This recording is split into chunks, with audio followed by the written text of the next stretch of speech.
Kasi what we say to ourselves constantly, we are trying to believe or nahuhook tayo dun eh. Kung saan, nakakalimutan na natin na part ng process yan. And hindi lahat ng proseso madali. Be the first one. Hello and welcome to another episode of the podcast. This is your host Rexon Biobello and welcome to the discussions. For this episode, we'll talk about a much more serious type of topic. In this episode, we'll talk about confidence. What's the difference of confidence with self-esteem? And what's the difference of self-confidence and boastful? So, and then I have here some 10 things that can boost one's confidence or one's self-confidence. And so why is it important? Why do we need to talk about this? In my years of experience in teaching, although it's not long enough for other people, I see that some of the students have this like low self-confidence that they don't want to be in front of the class explaining things and stuff. Parang ayaw nilang tinatawag sila, ayaw nilang sila yung sumasagot. Why? Because maybe there's something that they are looking for or fighting or they think they lack. That's why tingin nila hindi nila kaya gawin, or like for example hindi nila kayang mag-report in front of a class or in front of a crowd. So here are some of the things that can boost one's confidence. But before that, let's talk about confidence and it's what really is and how it's different from self-esteem and boastfulness. Ano? Kasi parang nagagamit siya interchangeably. Kumbaga parang self-confidence is also self-esteem. And self-confidence is pag confident ka, parang mayabang ka. No? Parang linawin muna natin yung mga ganong konsepto and what is the difference between the three concepts. Okay, when we talk about confidence, self-confidence is that you are believing in your knowledge and skills that you can accomplish something. Okay, yun siya, yung confidence. Yun yung confidence mo or confidence na meron ka. Pwedeng mababa or pwedeng mataas yan, di ba? But that's self-confidence. When it comes to self-esteem, pag sinabi natin self-esteem, it's more of like one's evaluation of himself or herself. Kumbaga parang pwede natin sabihin na you have self-confidence but you have low self-esteem. Diba? So ano bang pwede nating example dun sa self-confidence versus self-esteem?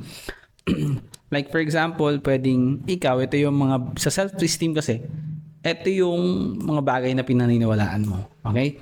Correct me if I'm wrong with this one, but this is what I have read. Okay?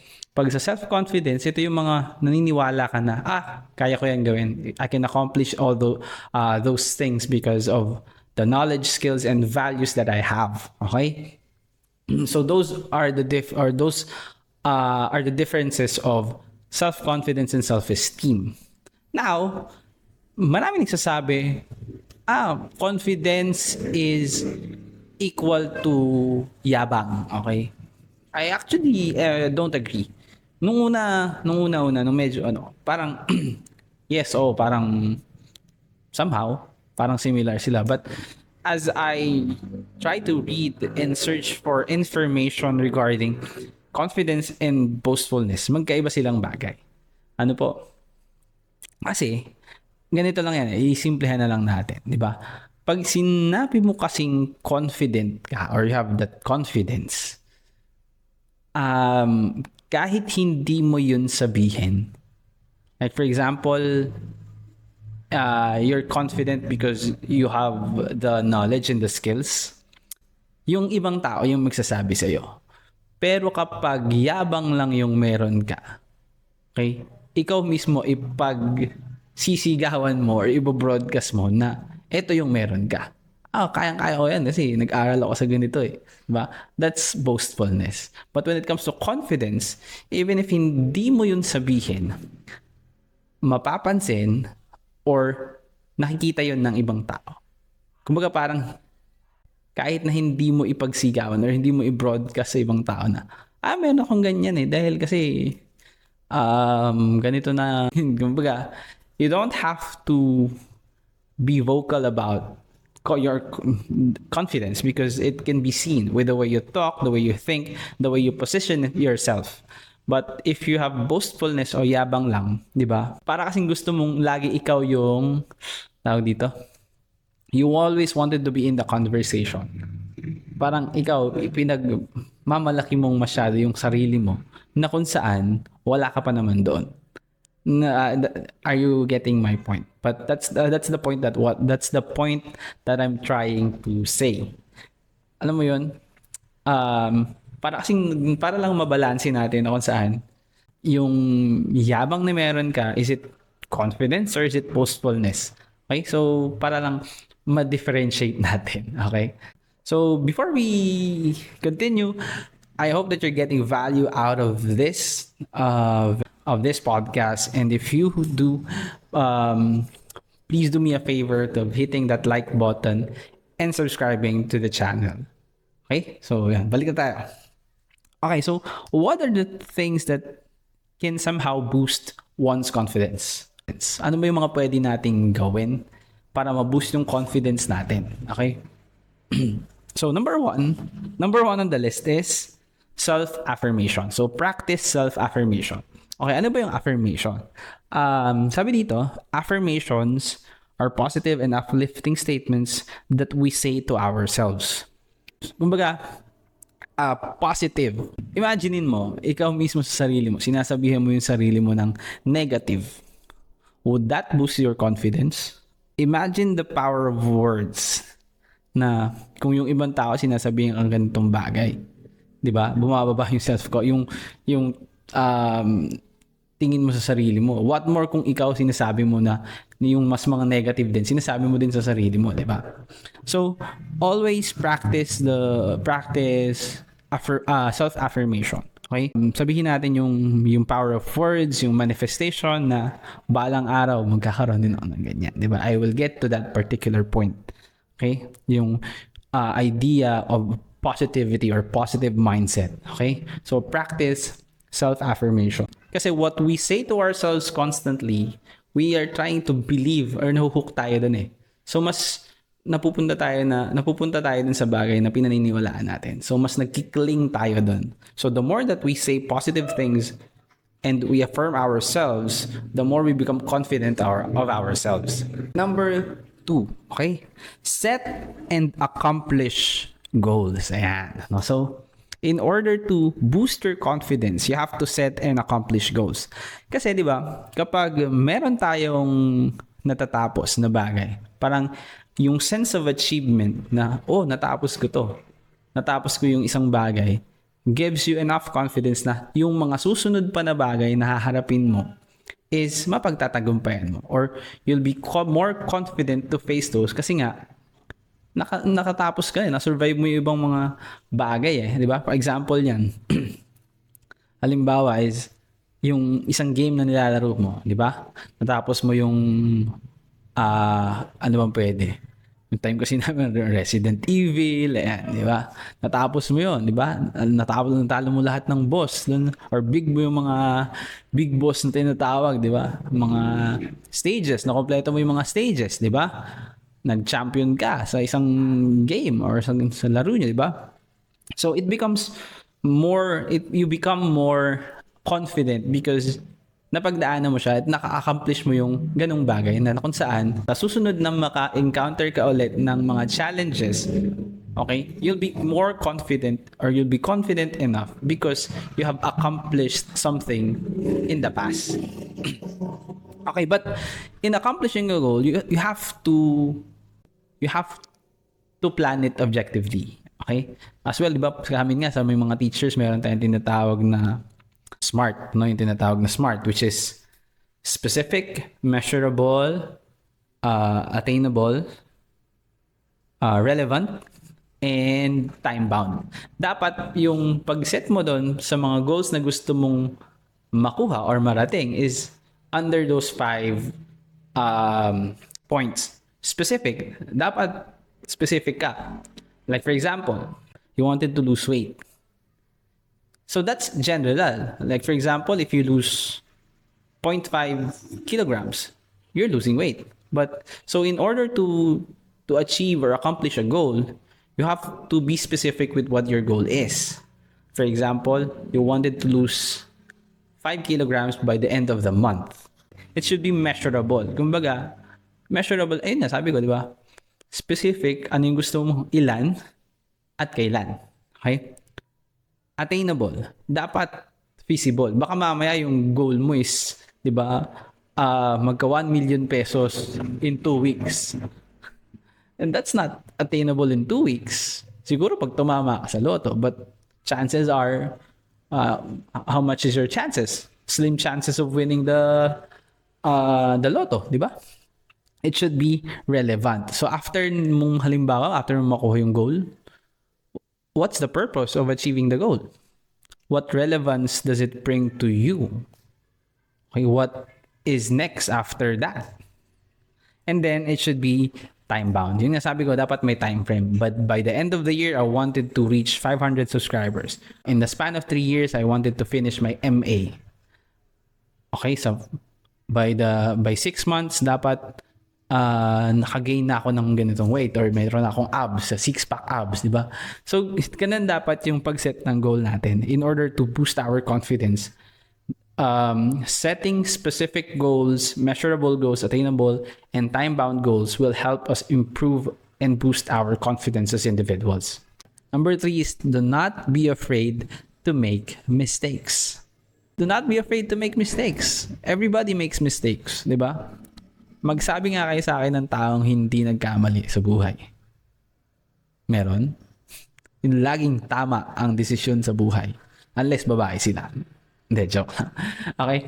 Kumbaga, lahat naman tayo nagkakamali. So, kasi one thing that keeps people from being confident enough is they have this fear of making mistakes. Ay, baka mamali ako ng, halimbawa, pinag-host mo, pinag-MC mo. Ay, baka mamali ako ng, mamali ako ng bigkas. Diba? Mamali ako ng pronunciation. Ay, naku, baka mamaya, mabulol ako. Diba? So, natatakot tayong magkamali. Kaya tayo nagkakaroon ng parang lows na bumababa yung confidence natin sa sarili natin. Na kung saan, sabi ko nga, everyone makes mistakes. And mistakes are for us to learn. Diba? Pag hindi ka nagkamali, there's no learning. There's no change in behavior. Nagkamali kang minsan, you will now be confident enough because of the mistake that you've made. So that's number 3. Number 4 is don't forget to give yourself a reward. Ayan, di ba? I-reward mo naman yung sarili mo. Kasi baka mamaya, gawa ka ng gawa na parang, tawag dito, halimbawa, pasok ka ng pasok sa trabaho. Hindi mo naman binibigyan na reward yung sarili mo. Diba? You're not doing something for yourself. Reward yourself. Pwedeng ticket sa sine, di ba? Pwedeng ticket sa concert ni Taylor Swift, di ba? Pwedeng a trip to Boracay, di ba? Pwedeng a retreat, pwedeng food, pwedeng bagong cellphone, pwedeng bagong damit. So reward yourself. Bakit? Naalala ko, pinag-aralan namin dati in psychology, there are like 2 types of reinforcement. Positive and negative reinforcement. Okay? Correct me if I'm wrong again. Pero like, when you're giving a reward to something, the person becomes motivated to learn. So, ganun din sa confidence. The more that you become motivated because you're getting a reward from your hard work, you become confident enough na, di ba? Mas nagiging confident ka to do those tasks and finish those tasks as productive, as efficient as you can. Celebrate your achievements. Yun nga, di ba? Parang pag you're looking forward to a reward or you're also looking forward to a celebration of your achievement na, natapos ko siyang gawin. So, it boosts your confidence. It can boost your confidence. And number 5, do something that you're scared. Okay, yan, di ba? I'm afraid of heights.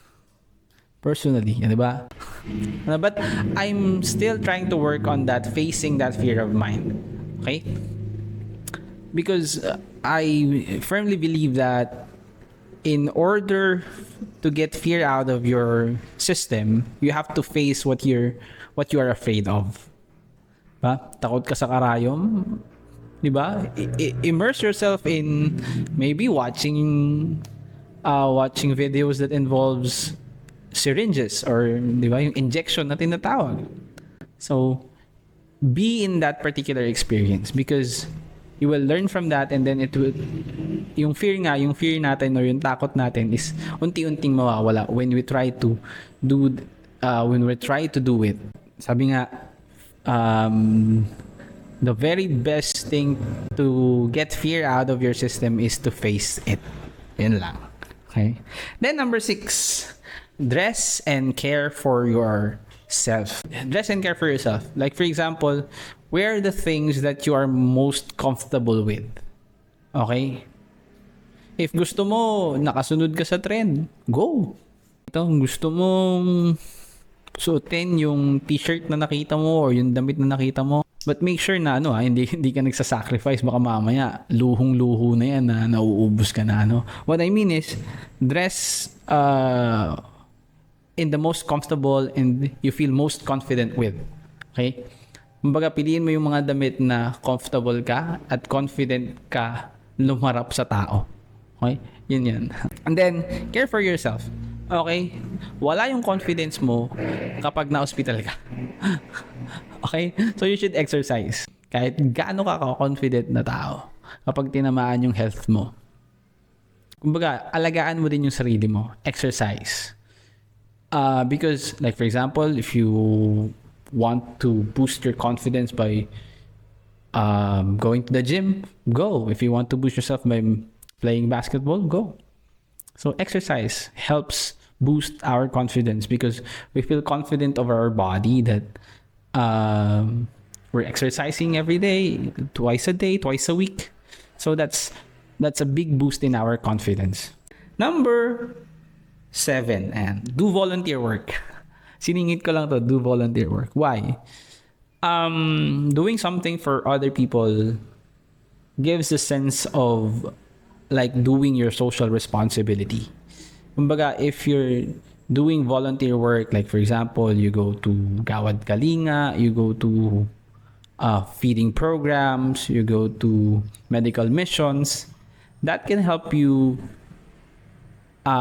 be immersed into knowing the conditions of knowing the situations of other people.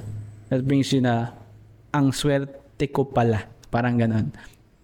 So you'll be more confident in facing those problems for that you have met in those particular situations. Kumbaga, meeting other people in those volunteer works, because yung mga nag-volunteer, pagka parang iba't ibang klaseng tao din yan eh. So, you can meet other people from other fields, with other perspectives from doing volunteer work. So, I suggest you do volunteer work if you have the time. Number 8, trust the process, not on the results. Madalas sa atin, di ba? Like for example, nagkumuha ka ng exam. Halimbawa, board exam. You failed the first time. Then you take again. You failed the second time. Okay? Hindi ka na nag-take ulit. So, minsan, na-foreshadow or nabablock yung ating vision ng failure. Yun nga sinasabi ko, failure yung kanina. Na kung saan, nakakalimutan na natin na part ng process yan. And hindi lahat ng proseso madali. Pero na lang kung nag-pixel ka. Diba? Hindi lahat ng proseso madali. Things go to certain processes which can be very painful and very hard for you and for other people. Di ba nga yung photosynthesis nga sa halaman eh, di ba? It takes so many processes for plants to make their food. Di ba? Ikaw pa. Di ba?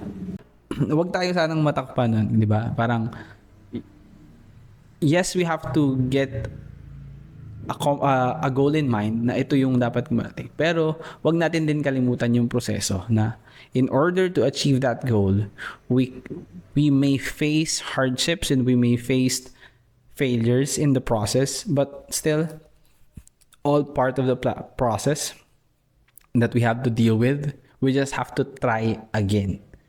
Diba? Kung nadapa ka man, stand up and make sure that you're a different person, you're a better person facing and going to the process again. Lagi mo ding tandaan that you're doing this because you wanted to win in life. Set up yourself to win and visualize yourself getting in the position that you wanted to be. Like, for example, you wanted to be a CEO of a certain business. Visualize yourself that. Visualize yourself winning in life. In that way, kahit anong problema iba to sa'yo ng buhay, diba? You can face that. Mag-fail ka man, get up, be a better version of yourself. Get up, be a better version of yourself, and that's it. Just do it again and again and again until you get to that particular point. And then number 10, I think this is the most important one. Be the first one. Be the first one to take action. Be the first one to move. Be the first one to approach. Be the first one to lead. Be the first one.